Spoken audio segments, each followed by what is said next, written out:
Sir, you're under suspicion of impersonating military personnel. I'm not impersonating anyone. I serve in the Army. This uniform is mine. Yeah? Then prove it. People fake this stuff all the time. If you'd asked instead of assuming, you'd already know the truth. One moment, he was just picking up a bottle of water. The next moment, he was on the sidewalk in handcuffs for wearing his Army uniform. But what those officers did not know was who they were really dealing with. This is the story of how one soldier stayed calm and justice came through. Before we start, make sure to hit that subscribe button and give this video a thumbs up. The sirens came suddenly. 1 second, everything was quiet. The next, 2 police cars sped into the gas station on Oak Street. Tires squealed. Red and blue lights bounced off the windows. Everyone inside the small corner store froze. Sergeant Elijah Carter was just about to pay for a bottle of water. He was wearing his Army Reserve uniform, clean and neat, with the metal shining on his chest. He had just finished a long day at Fort Hamilton and stopped for a quick drink on his way home. But now, something felt wrong. 2 white officers jumped out of the police cars.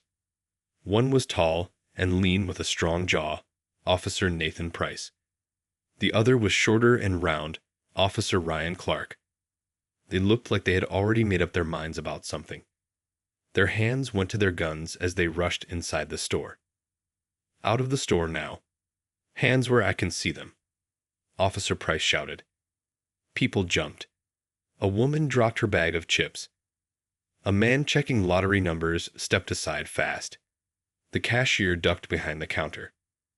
Elijah raised his hands, confused. What is happening? Price marched straight up to him.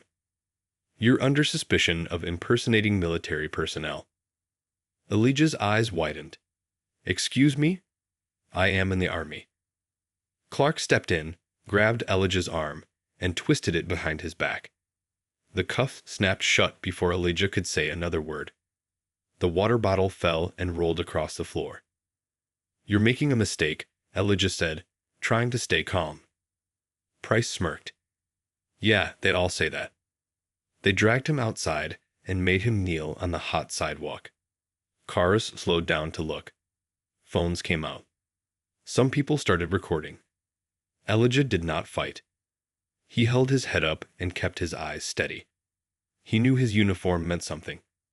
And now, these 2 officers were about to learn what that meant. I'd like to make one phone call, Elijah said quietly. Clark laughed. To who? Your lawyer? No, Elijah said. My commanding officer. The 2 officers looked at each other, then shrugged. Go ahead. Elijah leaned to one side and pulled his phone from his pocket. Still cuffed, he tapped one name on his screen. It rang twice. Colonel Benjamin Foster. Sir, this is Sergeant Carter. I've been wrongfully detained. They claim I'm impersonating military. Silence, then a slow, deep voice. Stay there.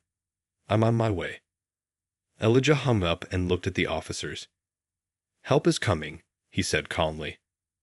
They just laughed again, but they would not be laughing for long.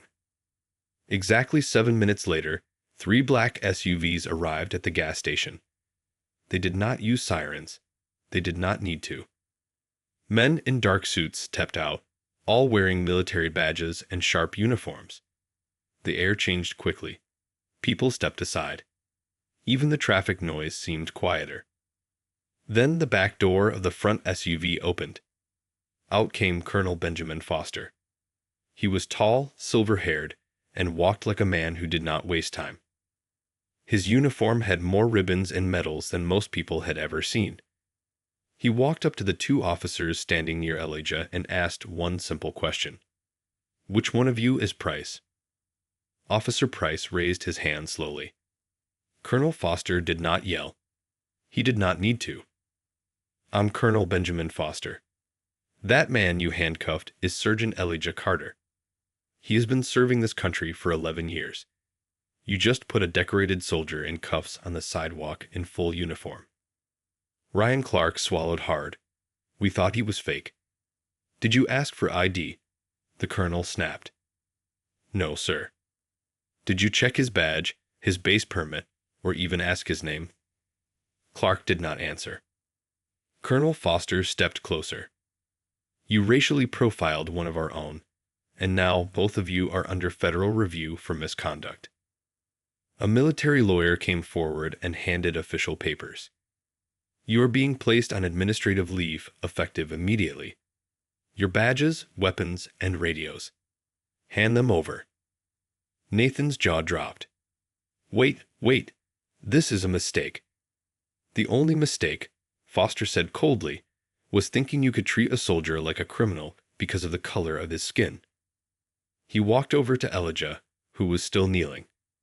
Get up, Sergeant, Foster said, helping him to his feet. This shouldn't have happened, but it will never happen again. Cheers came from the bystanders. One woman clapped loudly. Another shouted, That's justice. Price and Clark were led away by internal affairs, not in handcuffs, but with their heads down, their futures falling apart. Elijah stood tall, his uniform dusty, his pride untouched. By the next morning, the video was everywhere. Elijah's arrest and the moment Colonel Foster arrived were on TV, Facebook, TikTok, everywhere. The hashtag Salute Sergeant Carter was trending. Reporters came to the gas station asking questions.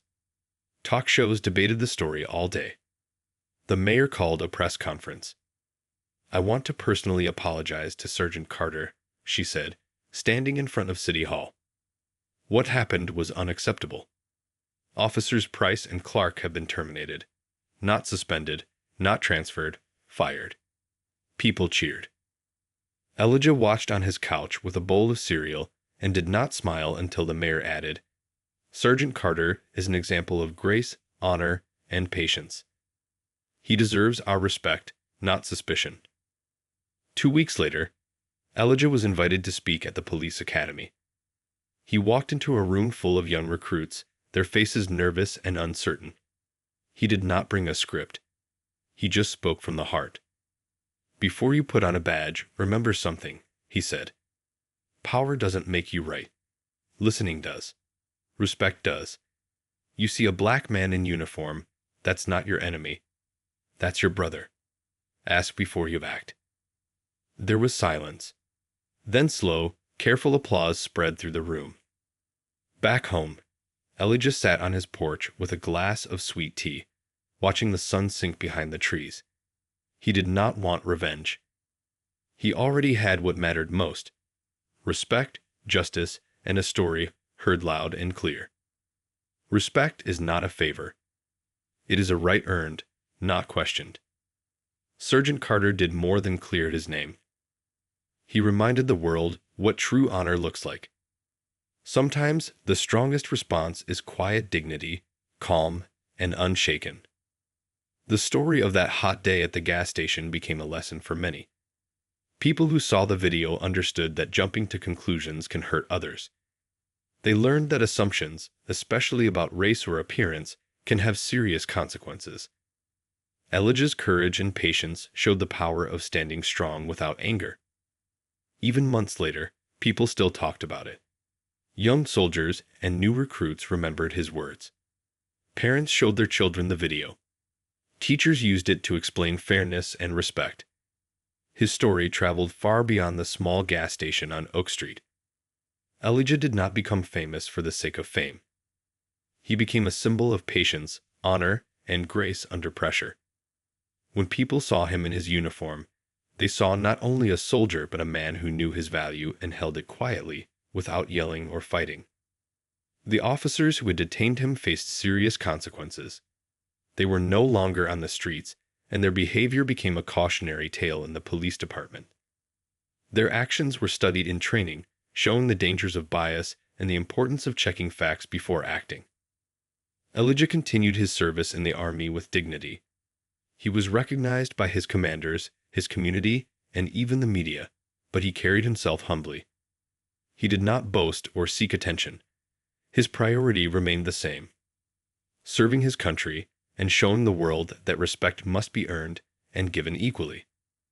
Sometimes, The hardest battles are not fought on the field. They are fought in everyday life, in small stores, on sidewalks, in moments when someone assumes something about you without knowing the truth. Elijah's calm and measured response turned what could have been humiliation into a teaching moment for everyone. When asked about that day, he always said the same thing. I didn't want to prove them wrong with anger. I wanted to show them right with patience. That is how respect is earned, and that is how justice speaks loudest. The community learned that courage is not always loud. Sometimes courage is kneeling on a hot sidewalk, trusting that the truth and honor will win the day. The young recruits remembered his words, to act with respect, to listen before judging, and to recognize that every person deserves dignity. Elijah's story reminds us that respect and justice are not given automatically. They are earned and defended by those who understand their value. A single person, standing calm and steady, can change minds, teach lessons, and remind the world of what is right. As the sun set on Oak Street, Elijah put down his glass and looked out over his neighborhood. The street was quiet again. He thought of the officers, the bystanders, the people who had watched the videos, and the recruits he had spoken to. He knew the lesson would carry on. Respect is not a favor. It is a right. And he had lived that truth in every step that day. Sergeant Elijah Carter did not just walk away with his freedom. He walked away with the world reminded that honor is more powerful than anger, patience stronger than prejudice, and calm dignity can sometimes be the most powerful answer of all.